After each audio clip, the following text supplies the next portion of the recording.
Hello, welcome to today's video. Today we are going to talk about a new concept called should cost modeling. Some time back, I was working as business analyst for a company in their procurement function, and a supplier sent a request to increase price on the contract. They had requested 27% increase on account of rising inflation and currency fluctuations. We brought down the requested increase from 27% to 7%. How did I do that? Using should cost model. Today we are going to learn about this new concept. So what is a should cost?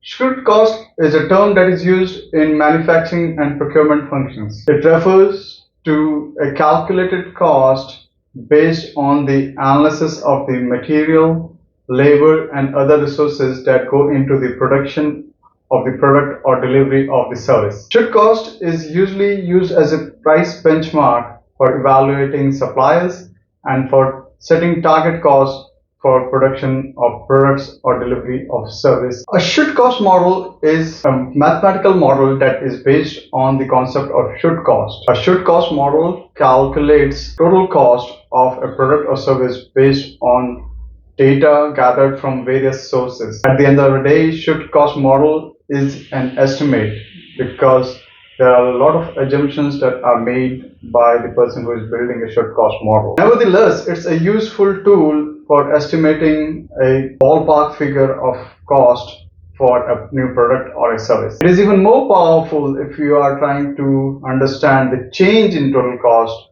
of a product or service based on the change in its components over a period of time. So what are the benefits of using should cost models? Should cost models can be used in negotiations.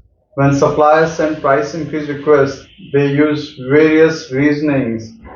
Some are logical and some are not so logical. A should cost model can be used to cut through all the BS that is put forward by a supplier to request price increase. A should cost model can help you do fact-based negotiations. The should cost model can also be included in your RFPs, requests for proposals, to ensure that suppliers are understanding the scope of the project right. It can also be used for further negotiating the price that the supplier has quoted on its RFP response. A should cost can also be included in contracts to make the contract smart.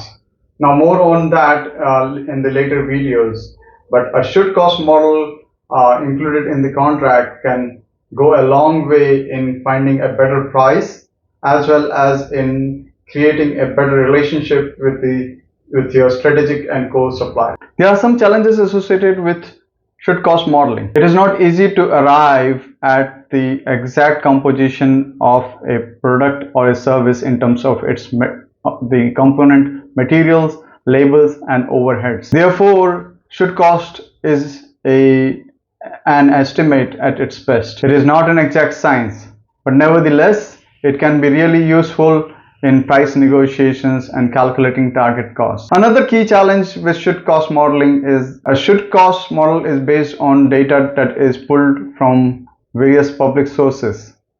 In some countries and some regions like North America and Europe, it's easy to gather such data that can go into should cost models. Whereas in regions like Africa and Asia, it would be very difficult to find the right kind of data that can go into should cost model. But nevertheless, one can work with whatever data is available to build should cost model. Let's try to understand how should cost model can be used in price negotiations using an example. I'm going to use an example from my own experience. When I was in Houston in June 2008, I was a business analyst and I received a forwarded request from one of the category managers to work on a should cost model that can help the business unit negotiate pricing. This was a request that came from our UK business unit where a supplier for logging services for personnel and equipment rentals was looking for a price increase on count of inflation. The supplier's proposal was for 27% increase. It included 20% increase in personnel compensation and 24% increase in equipment rental charges. and they gave some justifications for this increase. For the personal cost, where a supplier proposed 28%, we were able to show that the cost should only increase by 7% using should cost models, and finally that was agreed price, the 7% increase. On the equipment rental cost, the supplier proposed 24%, and using should cost model we were able to show that it should be only 6.3%, and that was agreed with the supplier. So overall, we took the original proposal of 27% and successfully negotiated using should cost models to less than 7% increase in total. That was a saving of 20%. Had we not used the should cost model, we would have gone the traditional way of haggling over the price increase. One that would have been ugly and not good for relationship. And second of all, we could have at most be satisfied with getting 5 or 10% of reduction in the price increase. But with using the facts-based negotiations and using should cost models, we were able to show the suppliers in a logical way that the price should only go by 7% and not 27%. And this helped us get to the closure fast. Plus it helped also, it was easy on the relationship because there was not a lot of haggling and going back and forth to negotiate the price. So let's summarize what we learned in this video today. We went through the definitions of should cost and should cost modeling. A should cost is nothing but an estimated cost that is calculated using the component costs based on the material, labor, and other resources that go into producing a product or delivering a service. Then we learned about the benefits of should cost model. One of the key benefits is in price negotiations with the supplier.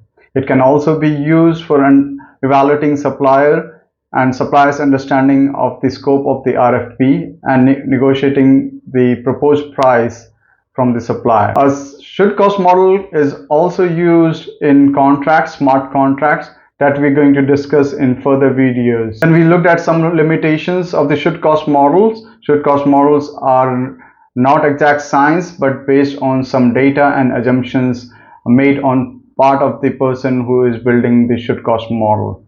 And the more the data is available, the better it is. But in certain parts of the world, the data doesn't come easy. So it is challenging to build an accurate should cost model in those regions. We also covered how should cost model can be used in price negotiations using an example. Particular example that I showed you, we were able to reduce the 27% price increase request to only 7%.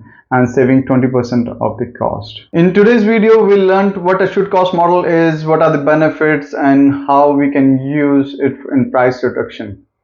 But we didn't cover how to build a should cost model, and that is exactly what we are going to learn in our next video. So please do like and subscribe this video, and do watch the further videos in this playlist. Thanks for watching this video. We'll see you again in the next video. Until then, stay safe, stay healthy.